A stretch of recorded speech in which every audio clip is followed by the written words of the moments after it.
Alors, mes tout débuts et donc en fait, j'étais encore, au lycée quand, j'ai découvert, un instrument donc qui était chez mon frère, mon grand frère, l'aîné de la famille, qui jouait de la basse. Moi je préparais un BTS, en dessin alors, plutôt, j'envisageais une carrière de peut-être de je sais pas d'architecte, de choses comme ça et puis, parce que j'étais doué en dessin et mais la musique, ça m'avait jamais, interpellé. J'avais jamais eu d'instrument, il y a pas de musicien dans la famille et mon frère qui avait acheté cet instrument m'a, enfin qui était il sortait de l'armée et il y a un copain, il avait un colocataire avec lui, puis il jouait des trucs, du Jimi Hendrix, de la soul, tout ça et puis je voyais qu'il galérait à faire des notes sur la basse et moi j'ai touché pour m'amuser et incroyable, enfin ce qui se passait, c'est que j'avais une facilité évidente avec l'instrument, quoi, de compréhension. Et donc ça a commencé comme ça. C'était mes 14 ans, entre mes 14 ans et ce que je te dis, bon, c'est à 16 ans en fait que voilà, je me suis lancé carrément. Il m'a fallu à peine 2 ans d'apprentissage et de juste de rigolade avec l'instrument pour me lancer vraiment en me disant, ok, je sens que ça, c'est pas un hasard si sur ma route il y a une basse qui était là et la musique et elle est vraiment venue à moi, en fait. C'est ça qui s'est passé. Donc, du coup, ce premier contact-là, c'était une révélation. Et ça m'a ouvert des horizons que j'imaginais pas, en fait. Donc, la musique, elle est arrivée dans ma vie. Et puis, la chance surtout, c'est que il se trouve que dans l'endroit où j'habitais, euh, des gens qui connaissaient mes frères et tout ça ont commencé à me brancher.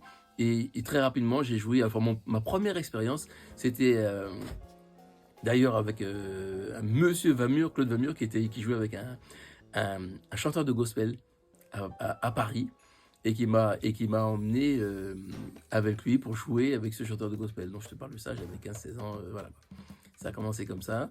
Et puis, euh, et puis j'y ai pris goût, puis voilà, puis de fil en aiguille,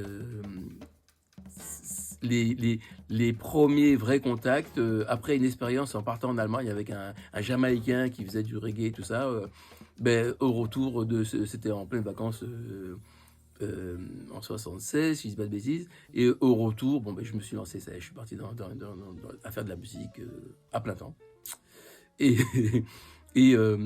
de ce côté gospel, il y avait aussi l'Afrique qui s'approchait du coup, et j'ai rencontré des musiciens africains, dont un chanteur qui était inconnu en France en tout cas, qui a voulu que je l'accompagne avec des...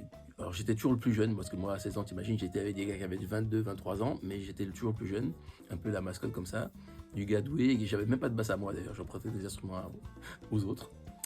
Et je me suis retrouvé à partir en Afrique et puis de voir que soudainement je suis avec un gars avec qui on répétait dans une petite cave complètement insolite à Paris, inconnu, et on part au Cameroun. Et là, on joue dans des stades. Le gars, j'arrive dès l'aéroport, j'ai dit mais attends, ce mec-là, il est connu en fait. Et puis je jouais à l'aéroport Noir de Monde.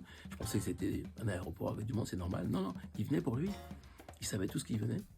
Il s'appelle Elvis Kemayo, déjà.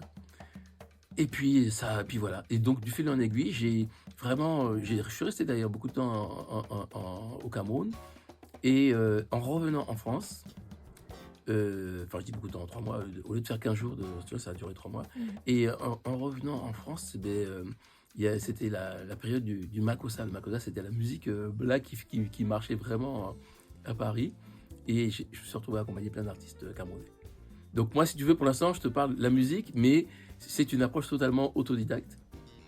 Il n'y a pas du tout d'études en Musicologie. musicologie ou d'une école de musique, etc.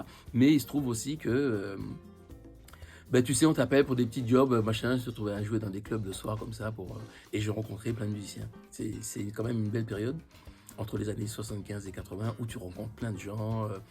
Il y avait un club à Pigalle où il y avait plein d'artistes antillais qui passaient là-bas et j'ai pu connaître vraiment des gens, des musiciens super, des gens talentueux mais qui jouent une musique toujours exotique, on va dire, parce que dans ces clubs-là on voulait des gens qui mettent, qui mettent de l'ambiance en fait, quoi. Mais de là, tu sais, les gens dans la musique, dans la nuit, enfin dans la musique, il y a les gens de la nuit qui sont là, qui sortent et moi j'ai découvert ça sur le tas. Et tu fais connaissance vraiment de la vie nocturne de Paris avec la musique, avec la vie, avec ce qui se passe. Et c'est un peu, tu te fais un carnet d'adresses en fait comme ça, et puis 2 plans qui tombent. Et ben, de la musique de gospel, de la musique à l'Afrique, de la musique de chez moi des Antilles. Les clubs dont je te parle, c'était des endroits où, comme la Créole, ou la Cabane Arrive, des endroits comme ça où il y a, voilà, il y a une clientèle qui passe pour du fun. Ils veulent de la musique exotique, ça joue, on s'éclate, on peut jouer du Benson version Begin, enfin, on s'amuse à faire plein de choses. Et puis petit à petit, tu te fais un nom.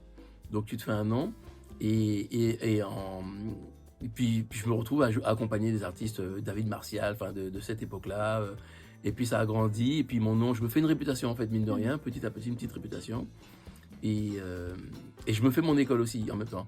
Mais évidemment, tout en faisant ça, je croise des gens qui écoutent de la musique, là où le niveau, tu vois, j'écoute de plus en plus de musique plus riche, de plus en plus riche, qui me parle beaucoup, dont le jazz de l'époque, les premiers, les naissances de groupes comme, je sais pas, je dirais Cameo, les naissances de groupes comme Kool and the Gang ou Earth, Wind and Fire, tout ça, c'est vraiment les tout débuts, parce que mon frère, il était, en fait, lui, il a acheté une basse, mais en fait, il aimait la musique beaucoup, et puis il était DJ, en fait, pour se faire de l'argent de poche, il faisait DJ dans certaines boîtes de nuit, et donc il était toujours au fait de ce qui sortait et tout.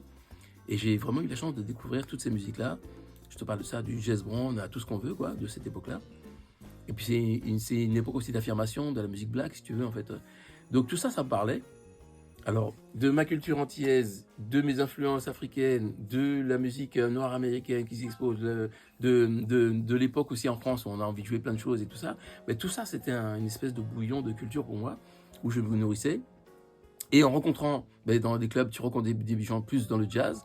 J'ai croisé des musiciens qui m'ont dit, tiens, on fait des jam sessions à tel endroit, là on est à tel endroit, là on va aller au Châtelet, il y a un endroit qui s'appelle le CAFCON, c'est Café Concert, c'est le lieu où tout le monde se croise. Et puis voilà, puis la nuit, il se passe plein de rencontres musicales, et puis les gens se parlent, et puis c'est une époque aussi où il y avait une espèce comment dire, de régulièrement, de réunions, je crois que c'est le mardi soir, sur une place publique, genre Pigalle, je crois, puis après ça a été, je sais pas si c'était Bastille ou je sais plus quel endroit c'était, où les musiciens se retrouvaient pour se filer les plans.